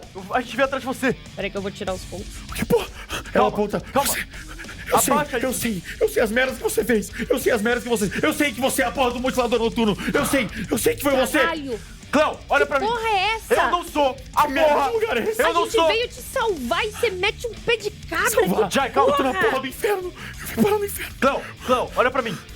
Eu não sou o Aguiar que você conhece. Bom, Eu quero começar aí antes que fique tarde, porque você precisa descansar Eu também. tarde. antes de sair eu quero só dar mais Mas uma a olhada Cleo- olhada em volta da cabana Assim. pra ver se tem mais alguma coisa. Vocês se separam um pouco dela. Sim. Imediatamente ela vai sair correndo de novo. Ela tava só esperando a primeira oportunidade pra sair. Tá. Alguém vai tentar agarrar? Eu não vou fazer nada. Eu não vou fazer nada também. Ela, imediatamente, você só largou as coisas dela, né? Eu Ela larguei- pega o pé de cabra e a pistola de novo e ela sai correndo sem falar nada. Você esqueceu a munição! O que a gente ia fazer? Isso se ela durasse até lá, se a gente conseguisse alimentar ela. O que a gente vai fazer com o Pomba? Pois é. É só uma Vocês criança. escutam um grito na distância. Um grito feminino. Lucas do futuro aqui pra dizer que eu esqueci de mostrar esse documento, mas eu vou usar ele na teoria de qualquer jeito. Então é nóis, tamo junto. Labirinto já então descem pra base dos couraças. Eles se apresentam no portão. O Argano vai chamar a Escarlata. A Escarlata dá uma flertadinha, brincando. Eles entram lá na base e começam a trocar ideia. Eventualmente começam a entrar aquelas conversas, né? Sobre a máscara, sobre as intenções e sobre essas paradas todas. Mano, eu não vou ficar comentando muito sobre roleplay. Eu vou colocar mais os cortes. Acho que é mais fácil pra gente poder comentar. Mas o que é muito interessante nesse ponto, como sempre, eu não gosto de ficar comentando de roleplay, então eu sempre vou colocar o corte e é isso, tá ligado? Assista o episódio complementar. Na verdade, isso aqui é conteúdo complementar do episódio. Pô, 6 horas e pouco de episódio, tá ligado? Não tem como resumir em 1 hora. O bagulho a Escarlata fala em um momentinho em que já dá uma flertada, mas, mano, foi um verde tão bom que a Bagi jogou pra Escarlata, eu não sei nem se foi intencional, mas foi excelente. Ela fala, tá vendo? As máscaras são interessantes e não sei o que, tá ligado? Depois do Aguiar ter descansado, eles terem feito o bagulho deles lá, não sei o que, a Ana ia levar eles de volta pra base, a Jai se despedindo, fala, tá vendo? Máscara é da hora, é só a banda lá que é cuzona, não sei o que, a Escarlata fala. Eu gosto de máscaras, não é que eu não gosto de máscaras, mas é que eu prefiro estar no controle. Eu vou colocar o trechinho específico que ela falou isso. Você ainda vai falar com ela? Sim. Tá. A gente vai lá buscar todo mundo e a gente se encontra. Onde? Aqui, H. Eu vou esperar os teres todos. Eu tô interessado em conhecer o resto da equipe. Eu disse que o grupo era interessante. Muito mais do que eu esperava. Você não Vai esperava ser- que máscaras fossem legais por causa daquela banda ridícula. As máscaras podem ter um poder diferente. Eu até gosto de máscaras, eu só prefiro que seja eu em controle das armas.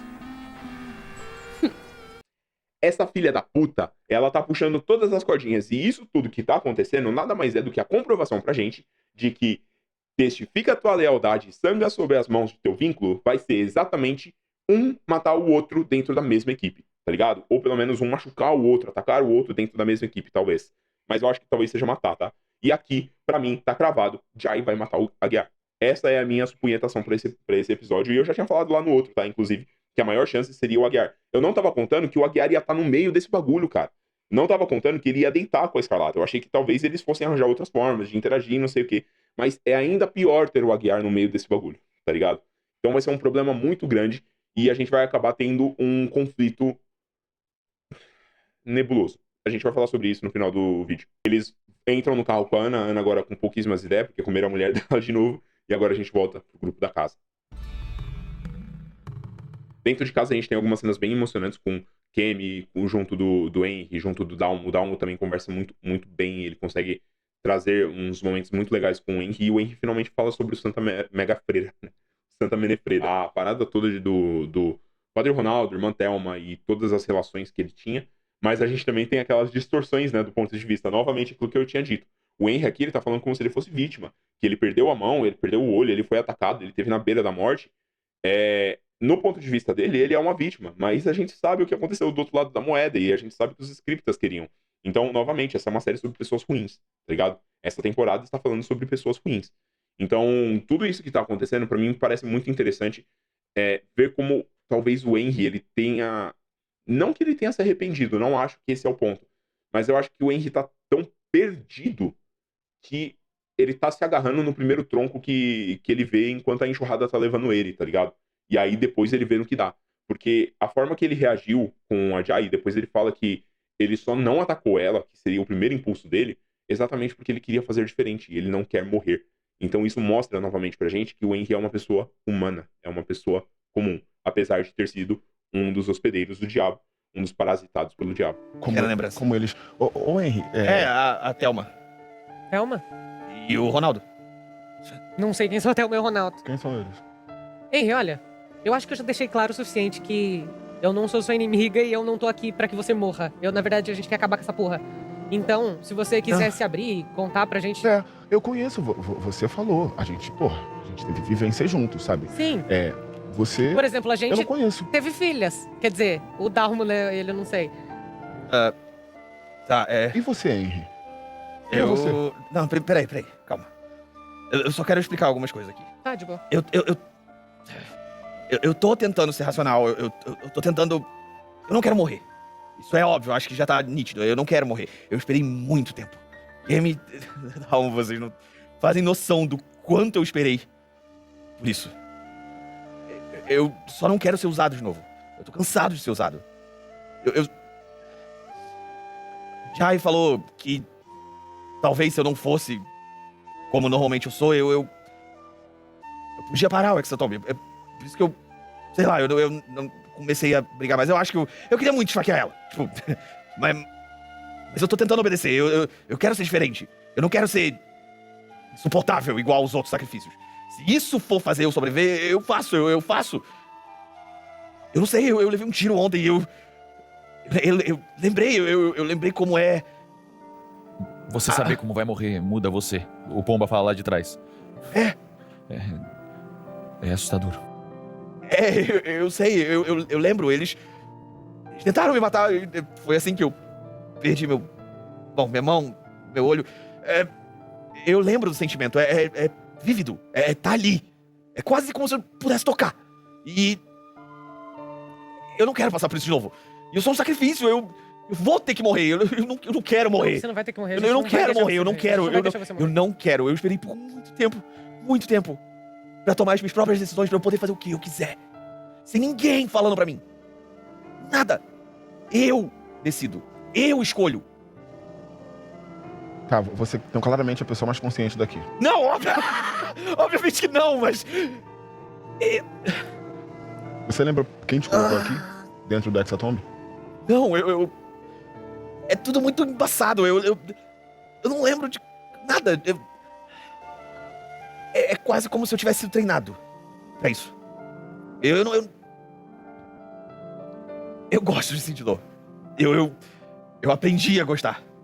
Ele deixou bem claro isso. Talvez você nem... Não. Vocês estavam falando da ordem, como eu odeio a ordem, como o Aguiar chegou, sei lá, a ordem chegou tarde, mas eles só me jogaram na porra de um orfanato.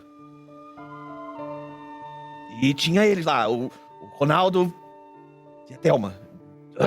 Eu lembrar o nome desse merda... Eu apanho desde que eu me lembro. Por tudo. Se eu quisesse, sei lá, eu não tive chance de fazer nada que eu queria. Nada. Eu não sou um santo, obviamente. Eu matava passarinho, óbvio. Brincadeira, sei lá, acho que toda criança faz isso, né? Mas não é... O pombo Não, é pombo. de boa. Não. Eu tinha um É xiringue. bicho, é animal. Eu tinha um xiringue, eu gostava de brincar, mas Eu não vou deixar não. que nada aconteça com você, Ele vai Pomba. andando um pouquinho pra trás, assim, lentamente saindo do recinto. Eu vou falar Pomba, rapidinho, você não, encontra alguma coisa. Não sai na rua Uma- sozinho, não sabe parar Pomba, sozinho. eu vou não. pegar algumas ervas pra fazer mais um chá pra vocês. Eu já deixo. Opa. Próximo, daqui. Ele vai sair. Ok? eu brincava e tinha uma galera nesse orfanato que eu, sei lá, eu meio que virei amigo. Tinha gente que eu considerava... Você gostava. Não, eu sinto que eu queria ser legal. Eu queria ser...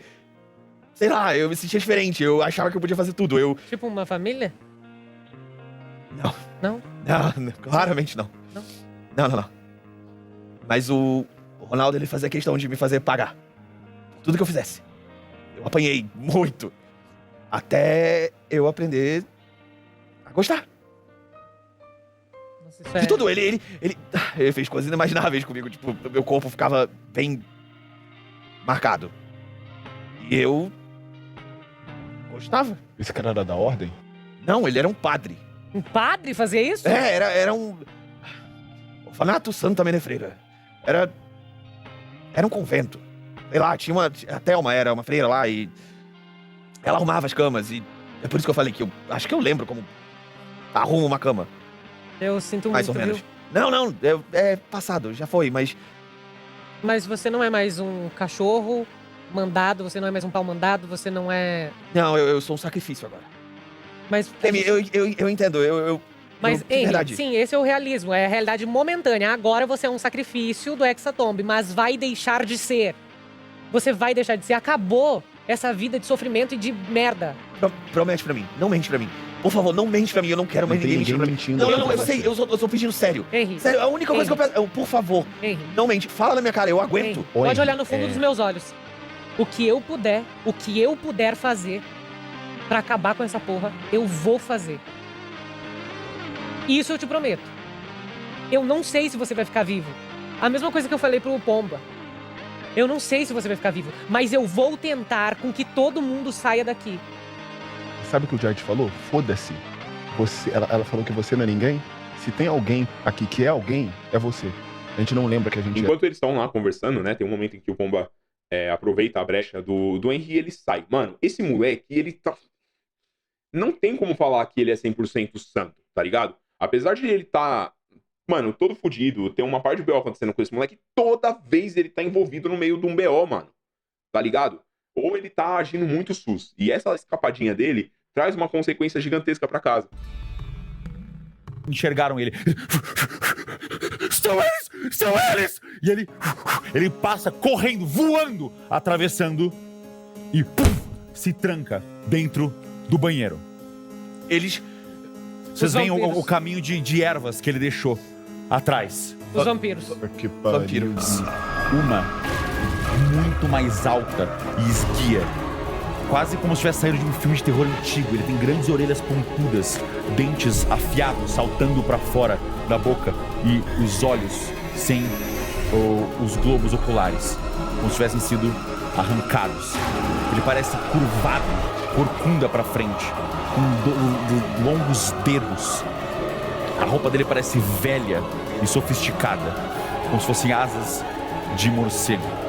E ele carrega na frente dele Então, no caso, atrás dele, uma outra pessoa. Parece mais jovem, mas é difícil de ter certeza da idade. Ele tem um cabelo escuro, moicano, e o restante da cabeça dele é completamente já dilacerado, cheio de cicatrizes. Os olhos também são vazios. Ele também tem uma enorme boca com um sorriso amarelo e dentes protuberantes. No pescoço ele tem essa coleira com espinhos e uma corrente. E ele parece ficar curvado para frente, como se fosse um animal. Nas mãos dele ele tem luvas que se assemelham a garras. E ele avança para frente e esse homem mais alto puxa ele, como se estivesse puxando um cachorro. Eles estão aqui. A gente tem a introdução de mais 2 vampiros. Eles são Velizar e Zéfiro. Velizar e Zéfiro, né, são alguns nomes ali de uma região dos Balcãs. São nomes tradicionais que podem remeter ali para Zéfiro, é tipo o vento do oeste, mas também é um deus, né, um deus relacionado ao vento. Mas é uma tradução literal, seria o vento do oeste, o que faz sentido, porque Zéfiro é um nome original grego e a maior parte das pessoas desse grupo aí dos vampiros, né, parece vir ali um pouquinho mais próximo do centro da região dos Balcãs. A gente tem Velizar, que é um nome tradicional eslavo, bem forte na Romênia, mas na região toda ali, Croácia, Sérvia e tudo, que significaria grande autoridade, por exemplo. Mas também a gente já tinha ali, por exemplo, a Sabara, né, que é um nome de origem turca. A gente tem Raziel, que é um nome de origem hebraica. E todas essas regiões, não por acaso, estavam sob comando do Império Otomano em certos momentos. Então todas elas foram meio que amalgamadas em um certo período da história. Certo período esse da história, que bate bastante com outras coisinhas que a gente já falou. Então, se você quer saber um pouquinho mais sobre o grupo dos vampiros, vai assistir o vídeo da teoria do Raziel, em que a gente fala com bastante detalhes sobre eles. Inclusive, uma rapaziada me manda mensagem falando, mano, eu vi os vampiros, eu lembrei de você e não sei o quê. Então, vai assistir o vídeo da teoria do Raziel, depois você volta aqui pra você me falar se não faz um pouquinho de sentido. Mas agora, assim, supunhando sobre os outros 2 membros do grupo dos vampiros, né, o Sacrifício e esse quinto membro, eu apostaria, já que a gente tá tendo referências, né, Velizar é claramente uma referência de Nosferatu, o Zéfiro claramente é uma referência dos lobisomens das histórias, né? O próprio O Lobisomem. Mas a gente tem ali também, tipo, a Sabara é claramente o Blade, tá ligado? E o Raziel é a referência ali do anjo hebraico, né? Aquela parada toda, vai assistir o vídeo de teoria. Então, assim, se eu fosse apostar em alguma coisa... Ah, claro, né? Raziel também é referência óbvia pra, pelo menos, as vestes dele ali pra um Drácula, com um Strade, uma parada assim. O outro membro, eu apostaria que fosse alguma dessas 2 referências. Uma referência de Carmilla, seria a referência mais óbvia, né? Que é a outra figura de vampiro muito famosa, muito forte, principalmente na literatura. Ou uma referência que eu gostaria pra caralho, eu acho que ia ser muito foda, mas eu acho que tem uma possibilidade muito mais baixa. É uma referência de entrevista com um vampiro. Então, porra, seria muito foda a gente ter uma referencinha de Lestat, tá ligado? Mas, no geral, eu acho que esse quinto membro vai ser uma dessas 2 referências. Ou até mesmo pode ser o Sacrifício, a referência da Carmilla, tá ligado? E faria sentido também, porque a gente tem toda a parada da Dama de Sangue, que a gente comenta também no vídeo do Raziel. E então poderia ser que o Sacrifício puxasse essa ref, beleza? Então só um adendo que eu queria dar aqui. Mas eles não estão aqui pra só parecer bonitinhos e pra ter designs incríveis. Eles estão aqui procurando um passarinho. Segurando. Vocês estão caçando passarinho? Pra comer? Eu não costumo sair a essas horas, mas uma amiga muito importante saiu numa caminhada e não voltou mais. Puta que pariu, que merda.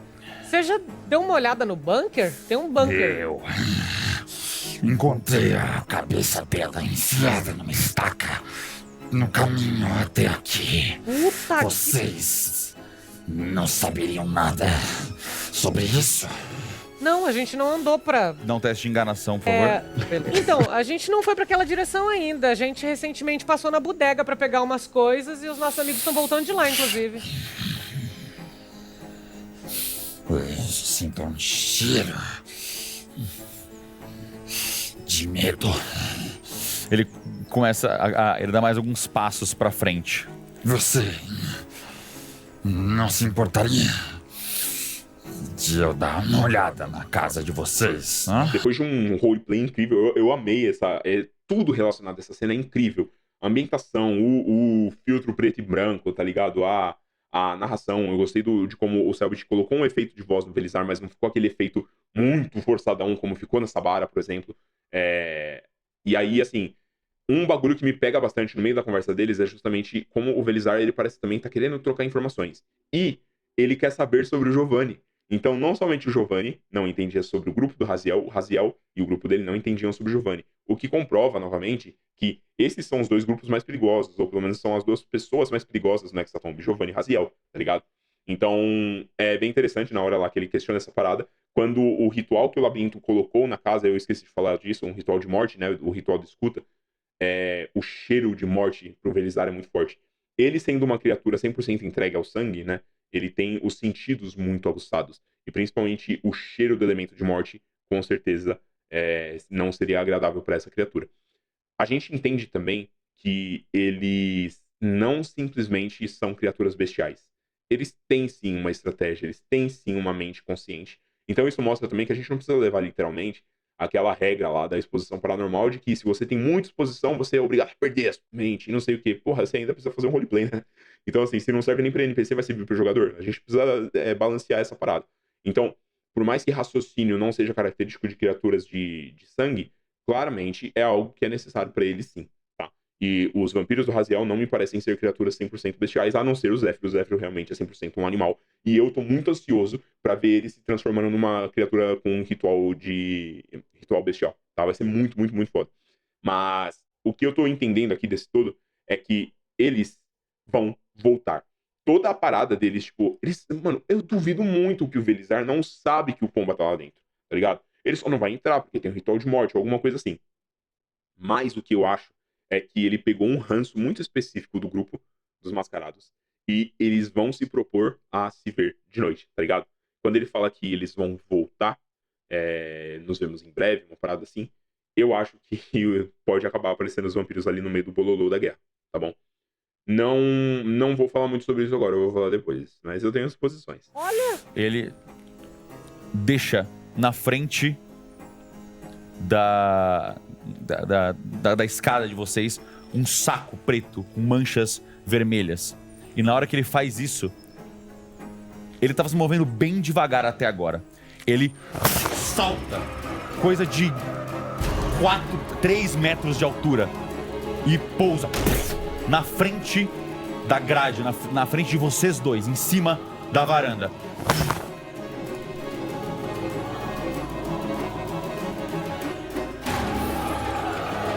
Eu vejo vocês em breve. Nos vemos. Nessa conversa toda ele fala que ele quer ver o sacrifício deles, né? Ver o Henry e tudo. Eu quero entender o porquê que ele tá querendo conhecer e saber dessas coisas todas e por que seria importante ver o sacrifício, mas uma coisa que eu diria também é que foi muito interessante e isso ajuda a gente a entender um pouquinho sobre mestrar, sobre contar histórias. O que o Selbit faz no momento em que o Velizar sobe pra varandinha lá deles, tá ligado? Sem esforço, é uma parada que a gente chama de show, don't tell, tá ligado? Mostre, não conte. Ele poderia narrar dizendo, os vampiros são muito fodas, e se vocês forem lutar contra eles, vocês vão muito se fuder. Não, ele fez simplesmente o cara que eles estavam tentando manter na conversa, achando que com a lábia eles conseguiriam enrolar o maluco, lá embaixo, quando o tempo todo, esse cara já podia estar no Google deles, tá ligado? Isso é show, don't tell. Ele mostrou naquele momento que eles não eram páreos para enfrentar aqueles vampiros, mesmo estando em um número maior. Velizar, então, deixa um presentinho para eles, vira as costas e dá a marcha dele. Nesse momento em que ele sai, a gente não sabe diretamente qual é a direção que ele vai, né? A Kemi fica de olho, mas só a gente não fala pra onde ele vai. Então essa é a minha terceira exposição lá para o fim da Cleo. Talvez ela tenha sido pega pelo grupo dos vampiros, já que eles precisam de mais uma pessoa. Inclusive, eles estão com um membro a menos, né? E eles precisam completar 5 para o final do Hexatomb, então pode ser que ela esteja com os vampiros. Henry e Dalmon descumprem todas as regras da segurança de trabalho, tá ligado? Os caras simplesmente vão até a porra do presente suspeito de uma pessoa suspeita. Parece que eles nunca ouviram a parada do não aceite presentes de estranhos, tá ligado? Não tem ninguém mais estranho do que a porra do Nosferatu aparecer na porta da tua casa. E aí, quando eles abrem o bagulho, é a cabeça da Sabara. A cabeça da Sabara explode. O Henry se machuca pra caralho. Sorte que ele tem uma baita de uma resistência, mas o Dalmo, que tava só no pelo, vai pra 0 de vida. E morrendo. Aí eu olho pro Henry, eles me pegaram, mano. Não, pegaram nada. Eu corro pra dentro da casa e eu quero... Você falou no teste, né? Você tá sangrando também, Henry. Você precisa fazer um teste de fortitude pra conseguir parar de sangrar. O Dalmo tá sangrando, mas como ele já tá morrendo, não faz diferença. Tem que fazer de novo fortitude. A cada rodada, sim, pra parar de sangrar. A cada rodada é 3 de vida que você vai perdendo enquanto sangra. Dalmo, quando você é jogado pra trás e sente o sangue caindo do seu rosto e pelo seu peito, você começa a se lembrar do seu começo.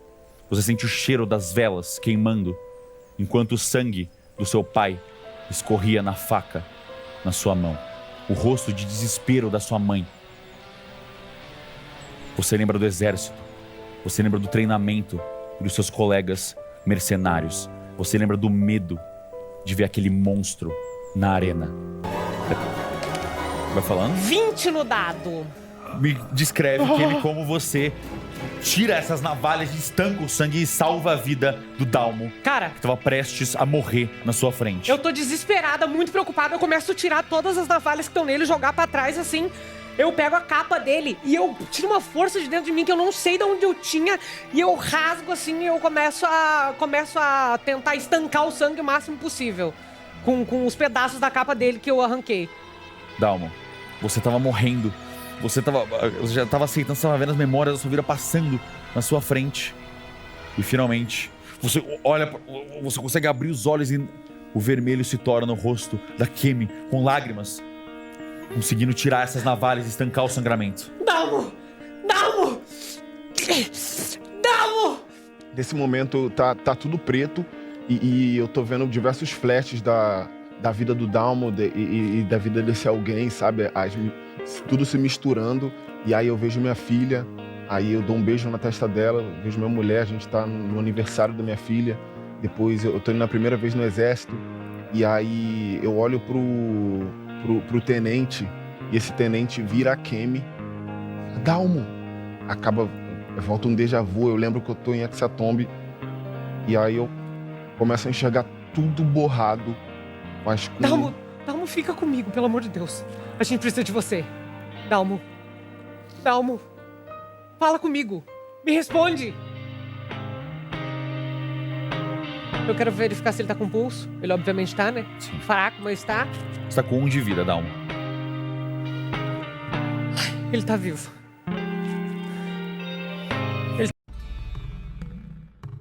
Depois de esforço, a Kemi consegue estabilizar o Dalmo. O Pomba tá enlouquecendo lá dentro do bagulho e chega um labirinto com o Eloy. Eles começam todos a conversar, o Eloy fica surpreso do Dalmo tá caído, machucado, e aí eles começam a conversar e o Eloy se toca de que sim, os vampiros existem de verdade, apesar do Aguiar já ter falado lá no momento em que estavam Cindy e Caio, ninguém quis acreditar, mas naquele momento ele teve certeza que era verdade, porque o Dalmo, que era um maluco que destruiu a maquininha deles, estava esbagaçado no chão. A gente tem um momento lá em que todos eles começam a conversar, a Kemi vai com o Eloy ali pra dentro da salinha da música e eles começam a ter uma conversa entre eles. Eventualmente o Eloy demonstra que ele realmente quer colaborar e ele quer fazer de tudo com o grupo dele para poder colaborar com os mascarados. Ele propõe que a Lê possa curar o Dalmo. E aqui é exatamente a salvação que a gente precisava. Um ocultista com ritual de morte que possa salvar a vida do Dalmo. Então, eu acho sim que a Lê tem um potencial muito forte de fazer umas curas absurdas, tá ligado? Nesse nível de Nex que eles têm, eu acho que a Lê consegue deixar o Dalmo se pá quase full. O que seria excelente. E ainda mais se conseguisse curar o Henry também. Eu acho que eles curariam também o Henry sem nenhum problema. Então, essa é mais ou menos a minha ideia. Eu acho que a melhor opção, com certeza, é essa cura do Alê. Mas se eles puderem passar pelos cuidados prolongados do Caio, é ainda melhor. Tu acha que o Alê consegue vir aqui depois pra ver se eu tô, pelo menos... Cara, a Cindy deu a ordem que a Alê não sai da base. Pô, então... Nem ela, nem o sacrifício. Então eu tenho que ir lá, pô. Sim. Aí, sim. já dei o papo. Vou conversar. Aparece lá, a gente tem umas coisas pra conversar que eu não falei nada. Isso. Mas aí, ele pega a mochila de volta Aqui eu já tô falando exatamente sobre a decisão a ser tomada, porque tem muitos benefícios sendo colocados na balança, né? Um descanso prolongado que cura o Aguiar bastante, tá ligado? Mas que tem um risco, ou se aliar a um grupo um pouquinho mais fraco. Eventualmente o Eloy sai fora e chegam graças a Deus, né? A tempo, a Ana volta com o Jai e com o Labirinto. Com o Jai e com a Aguiar, desculpa.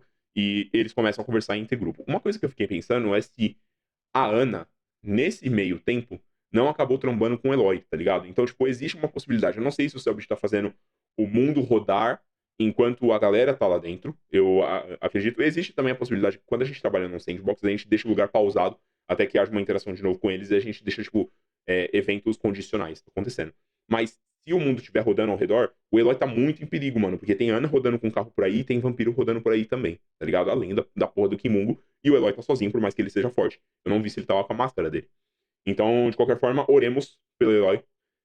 Corrente de oração até sábado às 6 horas para que nada aconteça com esse homem gostoso. Por fim, a última discussão do grupo. Eventualmente a gente tem ali o momento das pazes, né, de Henry com Jai. Jai se desculpa pelo que causou, porque percebeu que o Henry ficou realmente afetado, disse que não era a intenção, e que realmente ficou surpreso porque esperava que o Henry agisse desse jeito. E é esse que é o bagulho, mano. Tipo, tá todo mundo em um momento que tá tudo à flor da pele. A gente vê que o Dalmo beira suspeitar que a rapaziada tá sob o efeito de um ritual. A Kemi quase rola o que precisava, mas a Kemi não ter encontrado um efeito de um ritual sob Aguiar, Labirinto e Jai é o que vai custar a vida de um deles. Porque isso vai vogar um peso muito forte no momento da guerra.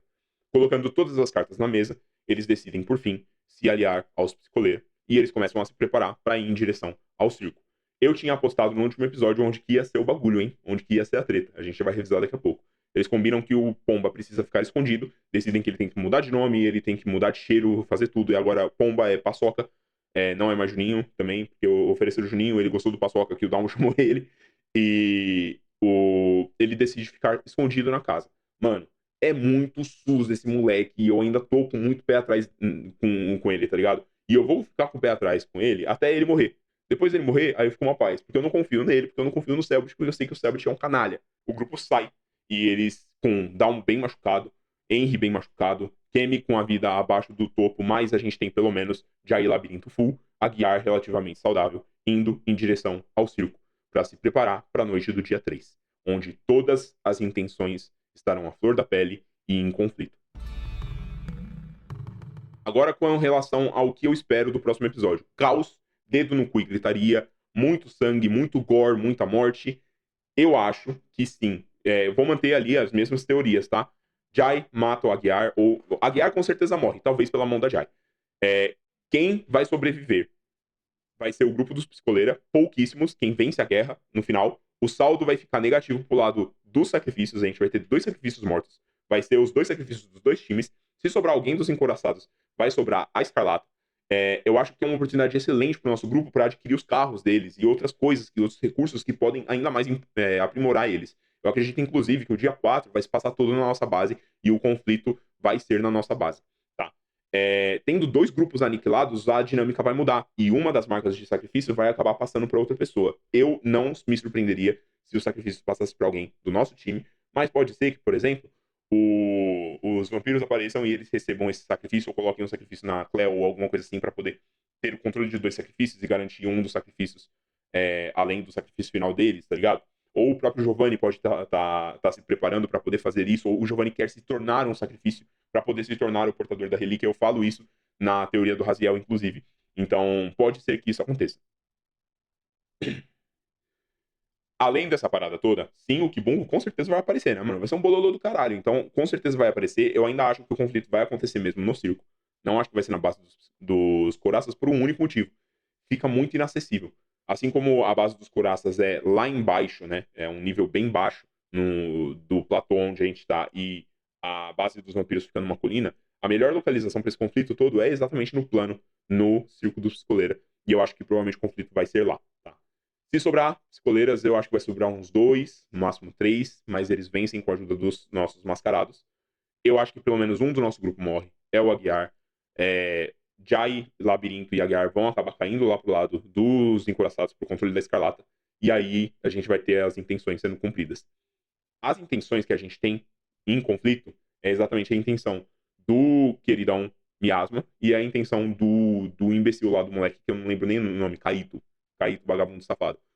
Eu vou falar sobre as intenções paradas todas no vídeo de teoria que eu vou soltar daqui a pouco. Então, basicamente, essa é a minha suposição para esse episódio, com um pouquinho mais de de detalhe, né? Porque eu apostei tudo que eu apostei na review do episódio 5, contando que o episódio 6 seria o final do dia 3. Mas, pô, estamos indo pro episódio 7, que é o fatídico episódio de Ordem Paranormal, onde as coisas mudam por completo. E é ali que vai rolar um bololô. Então toda a dinâmica do Hexatomb vai mudar exatamente nesse episódio. E aí existe uma possibilidade, inclusive, do Hexatomb falhar logo depois desse dia, tá? Porque as coisas vão ficar muito mais difíceis de se manejar. Acho que, inclusive, essa é uma das últimas oportunidades para algumas teorias que a gente tem. Então eu vou mudar aqui agora para o nosso painel de ranqueamento de teorias. E a gente vai falar sobre algumas coisinhas ali que vão mudar. A maior parte vai ficar estático no mesmo lugar, tá? Mas tem alguns que eu quero pontuar que pode ser a última chance da gente esquecer. Bom, vamos lá. Uma coisa que eu preciso falar é que o Selbit veio e confirmou depois, mas, assim, é triste, né? Que ele teve que até aparecer pra poder falar sobre. É um bagulho que a gente tava especulando. E, assim, eu falei isso, acho que na review do episódio 4, ou até na review do episódio 5, não me lembro mais. Eu tinha desistido dessa parada de tentar adivinhar quem tava dentro do corpo, porque pra mim já não fazia mais sentido, tá ligado? Tipo, não tinha mais nem pra quê. Porque a gente queria especificamente que essas pessoas tivessem ligação com alguém da Ordem pra gente criar um vínculo, mas a gente já criou o vínculo de qualquer jeito. E pra mim parece até mais interessante a gente descobrir pessoas novas, porque a gente descobre facetas novas sobre a Ordem, olhos novos sobre a Ordem, certo? E aí o Selbit confirma no Twitter, então, uma das confirmações externas sempre tem, tá? Eu mesmo não tô muito atento em Twitter, eu não sou de ficar assiduamente em rede social, além de postar o conteúdo em si. Então, eu não acompanho todas as atualizações, tudo que tá acontecendo, e, eventualmente eu tenho desgosto de ver alguma discussão aparecendo na minha timeline.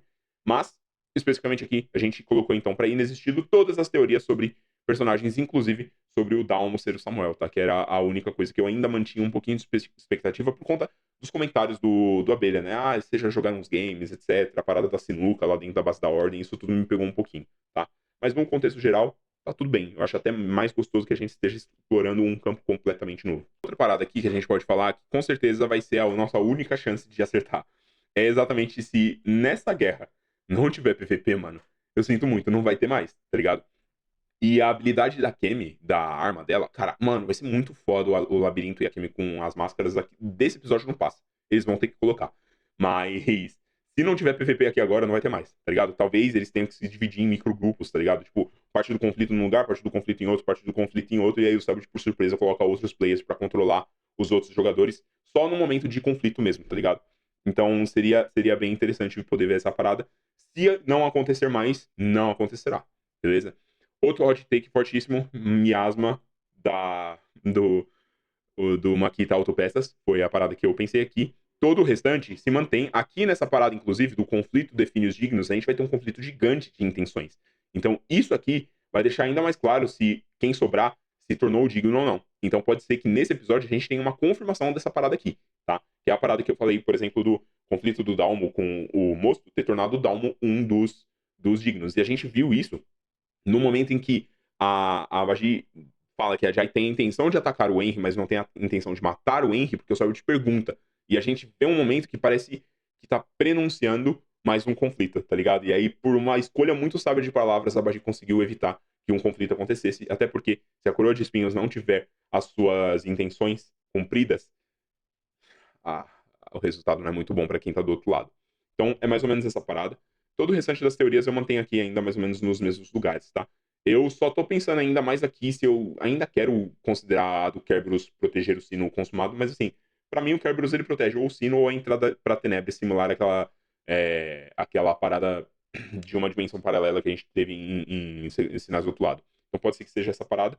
Ainda acho que Raziel não fecha com o diabo e ele quer tomar a relíquia do diabo. E vai assistir a teoria do Raziel se você quiser entender melhor todos esses outros pontos, que eu não vou ficar explicando toda vez, só vou falar agora sobre as teorias que dão errado ou que dão certo. Esse cara que ainda estar, talvez, mal comunado com o bagulho do diabo e os caralho, eu ainda não vou riscar da ficha, tá? Eu ainda vou considerar. Mas é mais ou menos esse o estado, então, das nossas hot takes relacionadas ao Hexatomb. Bom, no mais é isso. Essa é a minha revisão do episódio 6. Parece um pouco corrido, mas é porque, pô, são quase 7 horas de episódio. É difícil da gente resumir isso tudo em menos de 1 hora. Eu tentei ser o mais objetivo aqui possível, evitando comentar sempre sobre roleplay, que eu acho que é uma parada sempre muito de opiniões pessoais. Aqui eu tive que colocar um pouquinho de opinião. Desculpa, inclusive, se você chegou aqui no final desse vídeo e você teve paciência de me ouvir falando muito. Mas eu acho que esse tipo de coisas é necessário a gente falar, principalmente quando nesse canal a gente tá tentando começar a criar uma comunidade. que fala abertamente sobre essas coisas, de uma forma confortável, de uma forma madura, como pessoas maduras o suficiente para conseguir lidar com rede social que somos, tá? RPG é uma ferramenta para unir as pessoas. RPG é uma ferramenta que o Selbit utilizou na pandemia, por exemplo, que impactou as pessoas e trouxe elas próximas daquele sentimento de não abandono, aquele sentimento de companhia que elas ansiavam, tá ligado? Pra mim, afetou. Eu tenho um apego muito forte com a Ordem Paranormal. Eu amo RPG como um todo, tá ligado? A minha vida sempre foi relacionada a storytelling e RPG. Eu tenho um apego emocional muito forte com a Ordem Paranormal, porque ele apareceu num momento muito escuro pra mim. E não só isso, também foi importante pra outras pessoas que eu amo. E me ajudou a me reaproximar naquele momento de pandemia, naquele momento muito escuro pra todo mundo, pra gente ter laços de novo, tá ligado? Reconstruir laços que foram desatados ou afrouxados durante um período de afastamento. Então, eu, pessoalmente, tenho muito preciosismo com a Ordem Paranormal, e por isso me incomoda muito sempre que eu vejo alguém falando um pouco de grosa que tá descabida. Eu concordo com as críticas que são cabíveis, tá? Críticas com relação ao sistema quando são cabíveis, eu concordo. Críticas com relação a comportamentos de certas pessoas quando são cabíveis, eu concordo também. Mas eu faço questão de discordar quando eu acho que é uma parada que é incabível e que pode prejudicar diretamente um projeto que é feito com tanto carinho pra gente poder assistir. E porra, rapaziada, vamos lá assistir o bagulho é de graça, né, mano? Além de tudo, é de graça. Esses streamers todos que estão fazendo o bagulho, eles fazem não só porque eles são amigos do Selbit, eles fazem o bagulho porque eles gostam da parada, tá ligado? Em outros momentos, e principalmente se a gente estiver falando ali da rapaziada, vocês vão entender da rapaziada dos youtubers antigos, ou até mesmo pra rapaziada aí que é da música, não existe collab de graça, tá ligado? Essa rapaziada tá fazendo um bagulho porque ama. O Selbit, ele tá colocando dinheiro pessoal dele dentro do bagulho. Essas pessoas estão dedicando o tempo deles, eles podiam estar na casa deles fazendo live, podiam estar fazendo uma publi, fazendo qualquer porra. Eles estão dedicando o tempo deles lá de graça. Então, mano, tem que ter no mínimo um pouquinho de respeito por todo mundo que tá envolvido. Porque não é somente também essas pessoas que estão ali sentadas na mesa. É o pessoal que tá atrás da câmera, é o pessoal que tá editando o bagulho, que tá fazendo a arte, tá fazendo a música, tá fazendo todos os bagulho. São empregos de pessoas, tá ligado? É o salário de pessoas. A gente tá falando sobre manter um salário pra pessoas numa payroll, tá ligado? Críticas descabidas podem prejudicar um projeto muito forte, tá? Então, aqui eu vou sempre propor uma discussão muito madura. Quando for cabível, sim, a gente vai fazer discussões, mas eu não aceito isso nesse canal. Então, eu achei muito importante a gente definir isso logo no começo, pra gente manter esse ambiente saudável pra todo mundo.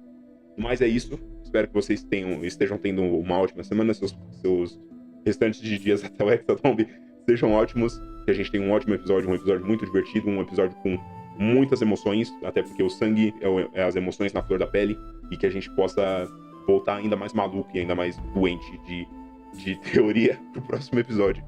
Por favor, Eloy, não morra. Eu vou ficar muito triste. Eu juro por Deus que eu vou ficar muito triste. Enfim, é isso, rapaziada. Tamo junto.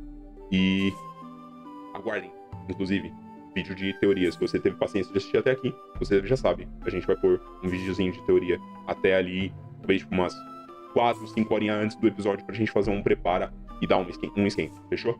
É isso. Tamo junto. Beijocas. Valeu.